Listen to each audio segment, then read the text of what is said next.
On Plugged In, bracing for conflict. The United States pulling back from a planned airstrike against Iranian targets, but promises a no-holds-barred maximum pressure campaign after Iran downed a U.S. Navy drone.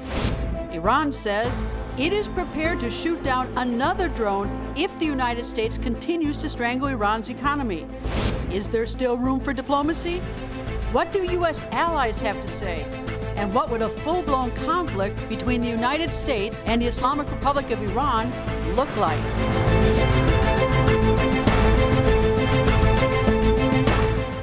Hello, welcome to Plugged In. I'm Greta Van Susteren. And the nearly 40-year-old disagreement between the United States and Iran nearly boiled over after Iran shot down a U.S. Navy surveillance drone near the Strait of Hormuz. President Donald Trump said he called off a retaliatory attack because it was not, in his words, proportionate. Instead, the president imposed new sanctions designed to deny financial resources to Iran's top leaders. VOA White House correspondent Patsy Widakuswara reports. The Iranian economy has endured repeated rounds of sanctions since last year, when U.S. President Donald Trump withdrew from the 2015 nuclear agreement, and they are about to be hit by more. Sanctions imposed through the executive order that I'm about to sign will deny the Supreme Leader and the Supreme Leader's office and those closely affiliated with him and the office access to key financial resources and support. Trump ordered the fresh rounds of sanctions following reports that the U.S. launched cyber attacks on computers used by Iranian intelligence. Tehran called the attacks a violation of international law and dismissed the latest round of sanctions. The administration targeted sanctions on Iran's highest authority, Ayatollah Khamenei, blaming him for the regime's hostile conduct. But some observers question the effectiveness of the sanctions, considering it's unlikely that Khamenei would use financial instruments under American jurisdiction. For people who say these are just symbolic, that's not the case at all. We've literally locked up tens and tens of billions of dollars. These sanctions will come along with additional entities where people are hiding money. So no, these sanctions are highly effective. Trump, who campaigned on stopping what he calls never-ending wars, last week canceled a strike on Iran over the downing of an American drone. We would love to be able to negotiate a deal if they want to. If they don't want to, that's fine too. Meanwhile, U.S. Secretary of State Mike Pompeo is meeting allies in the region, including Saudi Arabia and the United Arab Emirates, to build a coalition against Tehran. He said the U.S. will negotiate with Iran with no preconditions to end the escalating tension. Iranian officials have hinted willingness to negotiate if the U.S. would lift sanctions. Patsy Widakuswara, VOA News at the White House. Any decisions to lift sanctions will come directly from the White House. That is where our White House Bureau Chief, Steve Herman, is standing by. Hello, Steve, and tell me, what is the president saying? Well, what the president is saying is if an American life is harmed, there is going to be military retaliation against Iran, putting out a tweet on Tuesday, a series of tweets actually, that in some areas this would mean obliteration. So the rhetoric is definitely being amped up, along with further sanctions this week. Well, in addition to the rhetoric being cranked up, and you see that, of course, in the president's Twitter account, you've got the Secretary of State saying that the United States will meet with Iran without any preconditions. So it does seem that they're trying to use diplomacy. Yes, diplomacy is definitely still an option. And look, this administration feels that the harsh rhetoric, the fire and fury, you'll remember, directed at Kim Jong-un, worked at getting North Korea's leader to the negotiating table and preventing further missile launches and nuclear tests. So there's still optimism that avenue could lead to direct discussions. Steve, take me back a little bit for the benefit of the viewers who may not have been following closely. The president had agreed to launch attacks and then called them back in response to the drone being shot down. What happened? Well, what the president is saying is when he learned that as many as 150 people in Iran could be killed by such an American response, he called it off. He disputes, however, that the planes were already in the air when he decided to do this, saying that they had never actually gotten off the ground. So the president is trying to portray himself as ready to respond in a very tough manner, but also demonstrating to Tehran that he has the power to be a moderate, so to speak, compared to his national security advisor, John Bolton, who the president says is a hawk, and if he could, he'd take on the entire world at one time.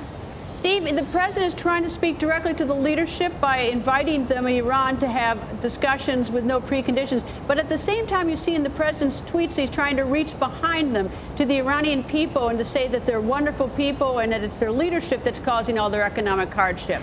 I take it that's a strategy. Sure, he wants to demonstrate not only to Iranians, but to our allies and people in America, including a lot of Iranian Americans, that this isn't something against the Iranian people. It is targeted directly at their leadership. We do know that people such as John Bolton in this administration want regime change in Iran. That's their goal, and they're willing to get it any way that they can.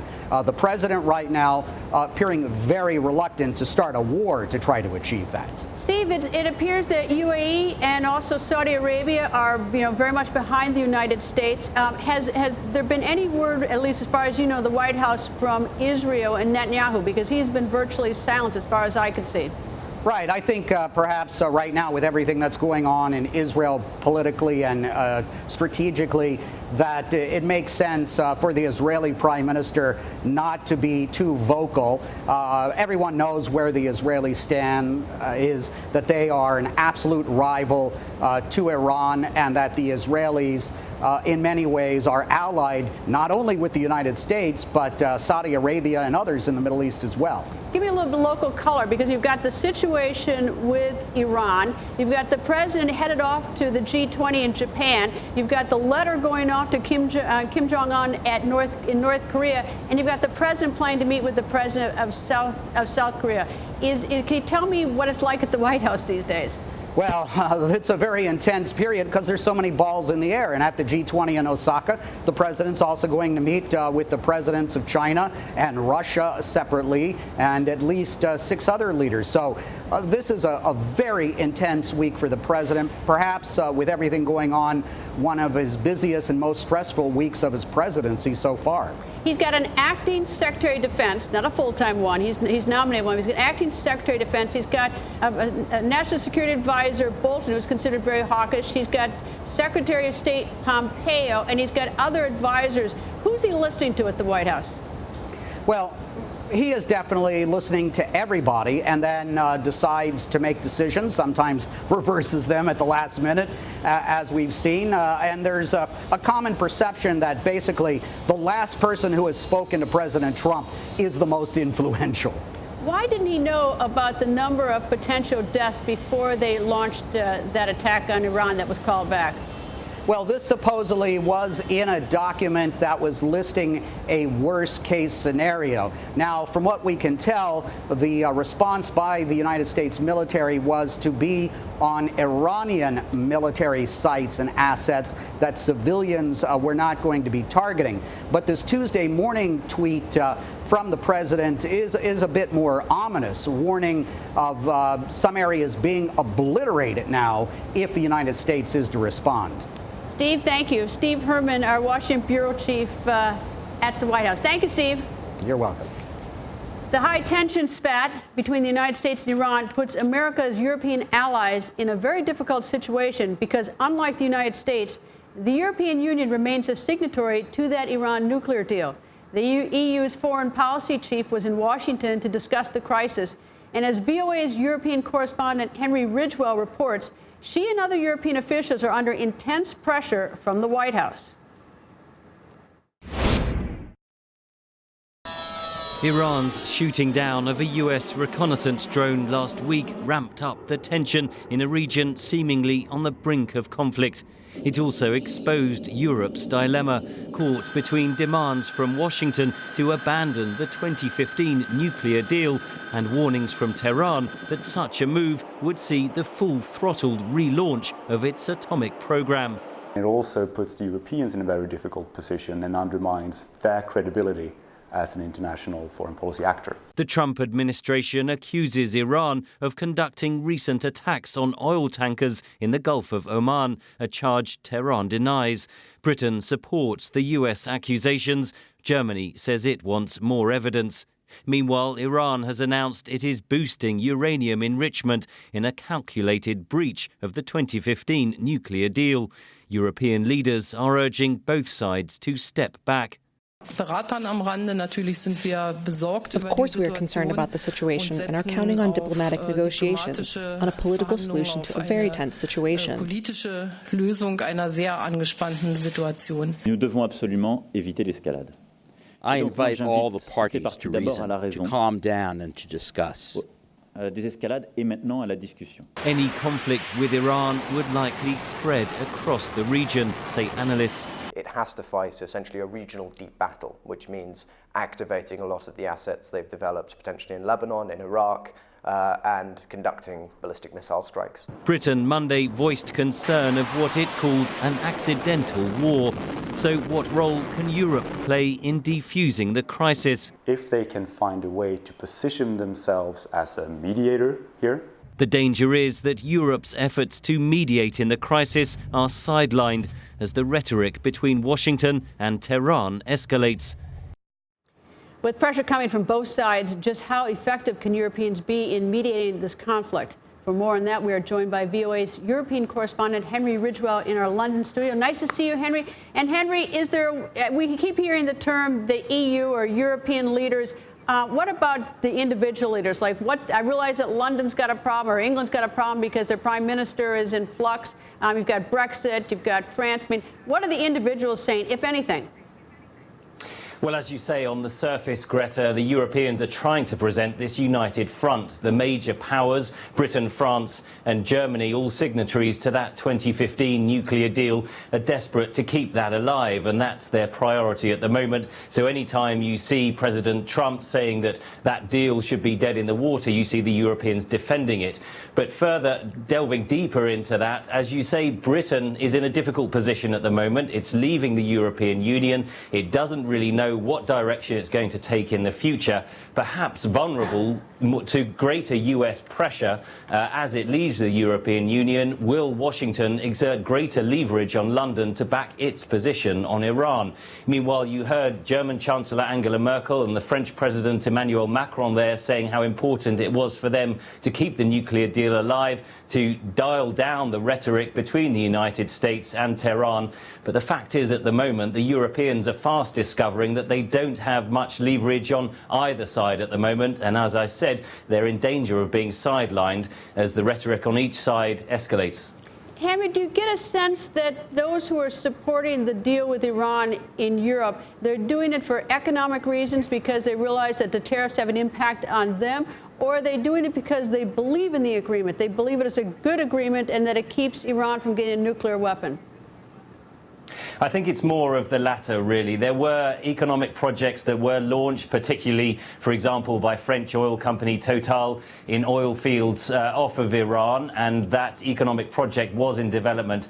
But I think the greater importance to Europe is the political capital it has expended within the 2015 nuclear deal. It was seen as a major triumph of European multilateralism to bring the Iranians and the Americans on board and to sort of oversee the signing of this agreement in 2015. So it was seen as a triumph of Europe, really, and the EU. And to see it now almost in tatters, it would be a major disappointment to Europe and potentially damage this idea of a common European foreign policy. But I think that it goes deeper than that as well. They do see the Europeans do see the JCPOA, this 2015 nuclear deal, as the best vehicle for de-escalating the crisis, but also for dealing with those problems that Washington describes in Iran, the missile programs, the tests, the sponsoring of militant groups and terrorist groups across the region. They see that nuclear deal as a way to have dialogue with the Iranians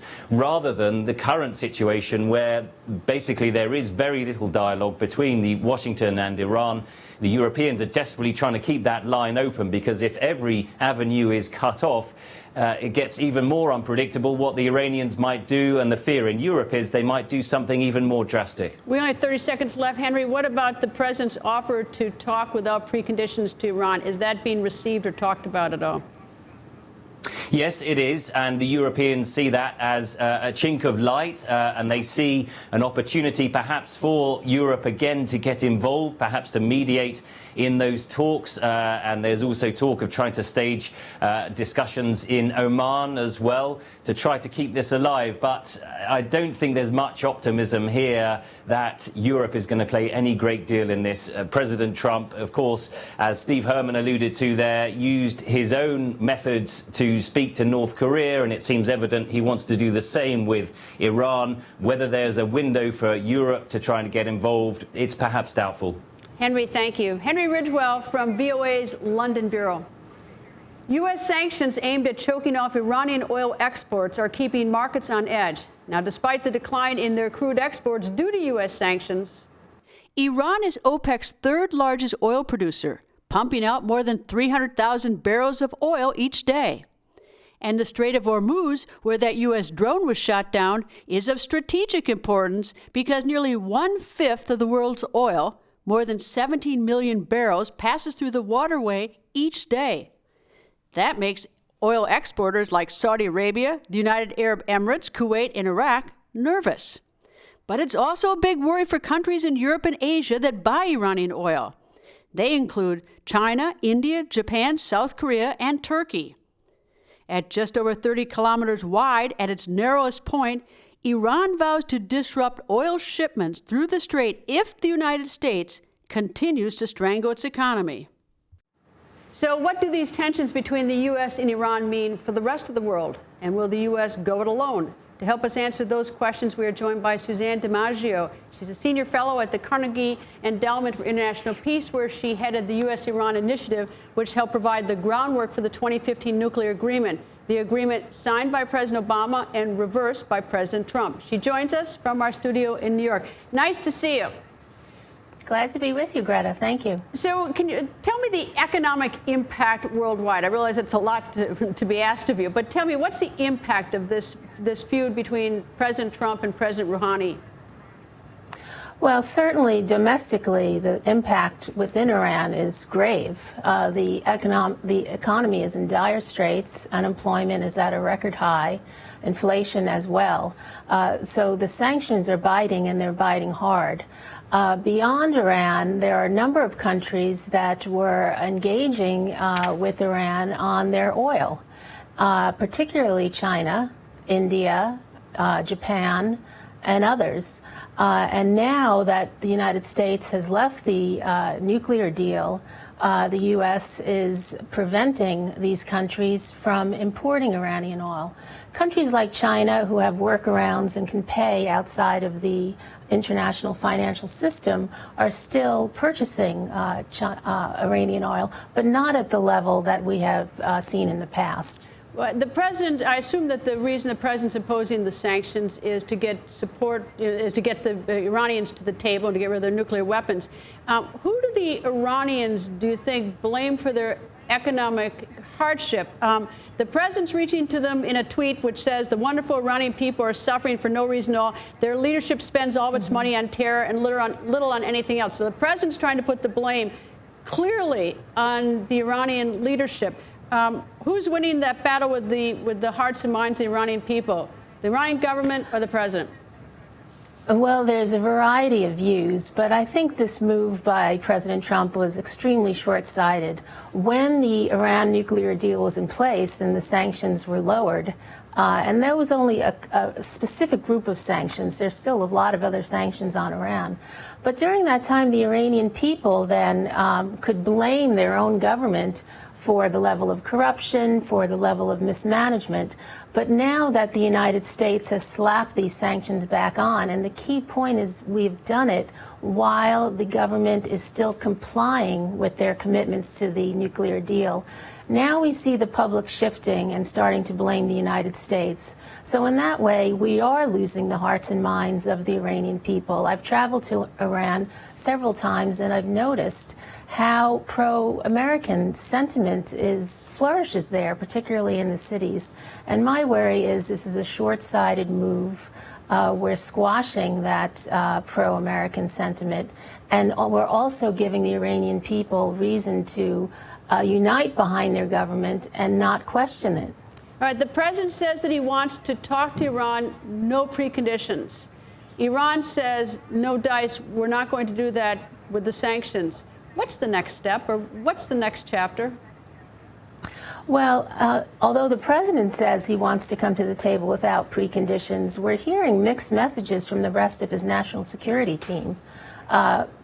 Secretary of State Pompeo has said that the Iranians have to fulfill a number of conditions before they come to the table and act like a normal country. So these are mixed messages, and I do wish the administration would get on the same page and start reading from the same sheet music. We're sending conflicting signals. But that said, one thing that the president did that I think was a big mistake is after he pulled back from the military strike, which was the right move, he then had an opportunity to pursue diplomacy. And what did we do? We slapped more sanctions on Iran, particularly the leadership, and also now are threatening to sanction the Iranian foreign minister, who is their chief negotiator. So the message we're sending with that move is that the pathway to diplomacy is closing. In fact, it may be closed. So the Iranians are very skittish about accepting the offer. They feel that they're owed a certain amount for complying with their commitments to the nuclear deal, and they haven't gotten it. So there's a very profound and deep lack of trust. And I'm afraid we're on an escalatory path without an off-ramp. Thank you. Susan DiMaggio, Carnegie Endowment for International Peace. With a new round of economic sanctions against Iran, tensions between Iran and the United States are close to a boiling point. The fear of war and its impact on the global economy has many countries worried, including Russia and China, both of which support Iran.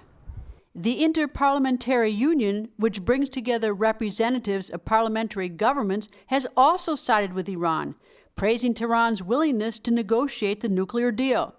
And Malaysia's prime minister recently blamed America for making all of the provocations, saying that if the U.S. goes to war, it will not be Iran against America, but an all-out world war. The consulting firm Eurasia Group recently upped the probability of war between the United States and Iran to 40%. Now that's up 10% from just 1 month ago. Some analysts say previous Gulf wars would pale in comparison to a war with Iran today. But given the skepticism from U.S. allies, could the U.S. unilaterally declare war against Iran? Would the U.S. seek a coalition? And if so, what kind of a coalition would it need? And just what would a war with Iran look like? We are joined by Major General Bob Scales. He's an adjunct scholar at West Point's Modern War Institute, former commandant of the U.S. Army War College. He also served as a commanding officer in Vietnam, Germany, and Korea. Nice to see you, General. Hi, Greta. Good to see you. So let me ask you the big question. Would a war, and I hope we don't go to war with Iran, and I hate to put it out there to suggest that I'm in any way inflaming or pushing it, but just sort of war gaming this out should it happen, what would it look like? Well, first of all, people in this town use the W word too much. I mean, war can be anything from a revenge strike, a retaliatory strike against Iran, which was originally planned, or it could be an all-out war. But here, at this point, strategy and geography take over. From a military perspective, Iran is a country that can be punished, but it can never be invaded. Because Iran's vulnerable points, of course, its oil industry, and its political center of gravity is north of the Zagros Mountains, that huge chain of mountains that cuts across the middle of Iran. That's unassailable by the American military. We would no longer invade Iran than we would invade other very large countries. So a war in the future, God forbid it should happen, would most likely be something like a series of pinpricks, strikes, hoping that that would be enough punishment for the Iranians to come to the table. But the chances of World War III or a big conflagration in the Middle East like what we saw in Iraq, I would say is virtually zero. How was it that Iran was able to shoot down a U.S. drone? That's a good question. I've asked that myself. A couple of points. First of all, understand Global Hawk is not a stealth drone. It's 1990s technology. The best way to think of Global Hawk, think of it like an unmanned U-2. That's designed to stand off from enemy territory and lazily cut figure eights in the sky, take pictures and fly home, as opposed to a stealth drone, which is designed to fly over enemy territory, avoid anti-aircraft fire and deliver weapons and then return home. Two completely different technologies for two completely different purposes. Your question is, how do the Iranians manage to do that? Technologically, it's not that hard. In fact, they even used one of their own organic missile systems designed in Iran, fairly primitive, to shoot this drone down. There's a dispute. Iran says it was in Iranian territory. The United States says it was international territory. Where was this drone? They're both right. They're both right? Yeah, it depends on how we define what their sphere of influence is in the Straits of Hormuz. We claim the international standard of 12 miles. The Iranians occasionally change their minds, but they generally call it 20 miles, and the drone was somewhere between 12 and 20. It's a toss-up. Where's this leading, do you think? I think two things are going to happen. Number one is the administration is going to continue to squeeze Iran economically. Remember, the great vulnerability of Iran is not their military vulnerability, it's their economic vulnerability. 50% of the Iranian population is below the age of 35. They tolerate the mullahs because they were promised a brighter future through technology, the sale of oil, and their relationships with the West. 2009, remember the Green Revolution when blood ran in the streets of Tehran? So Iran is not North Korea. And everybody watched at that point and thought that that was going to change things, but it did not. Yeah, but you know, that's always in the back of the minds of the Ayatollahs. What I think they're looking for is to survive for the next year and a half, avoid a conflict with the United States other than the occasional embarrassments in the Gulf, and wait for a change of administration. What the United States policy is, don't go to war, squeeze them economically, hope for some sort of internal dissolution, perhaps, another repeat of the Green Revolution, and a collapse of the regime. But the chances of a big war, a World War III, virtually zero. What do you think the thoughts at the Pentagon are as they watch this and with this president? You know, they're professionals. I get this all the time. Weren't the pilots disappointed? Let me tell you, anytime you march off to war and somebody says you don't have to go, you feel pretty good about it. And we've done this before. Didn't we know ahead of time? I guess one of our reports said that they was sort of buried in a document, but it seems to me that would be one of the first things I'd ask, is anyone going to get killed? That's very interesting. I talked to someone who was very close to this briefing, and yes, the casualty reports were given, but they were offered as sort of a span of options rather than the 150 number. I think what happened was when the action officer went in to have the president sign the document, he asked the question, was given the 150 number, and that sort of hit him, you know, between the eyes, and that's caused him to pause and call the operation back. But no, he was briefed on alternatives, different courses of action, and different consequences, as all presidents are. And I guess he should get credit for calling it back. I think so. I think his critics said, well, he shouldn't have done it in the first place, but, you know, and the people who like him, you know, appreciate the restraint. Better late than never. Better late than never. 20 seconds left. Any idea how far off the estimates of when Iran would have a nuclear bomb? A lot further off than most people realize for the nuclear weapon, much closer for the things that make a nuclear weapon effective, like missiles. It's very interesting. The intermediate range of a Iranian missile is 1,100 miles. The distance from the western launch areas in Iran to Tel Aviv, 980 miles. Nice to see you. Always nice to see you. Thank you, Major Greta. General Bob Scales with West Point's Modern War Institute. And that is all the time we have for today. Stay plugged in by liking us on Facebook at Voice America. And you can also like my Facebook page at facebook.com/Greta. And of course, follow me on Twitter at Greta. Thank you for being plugged in.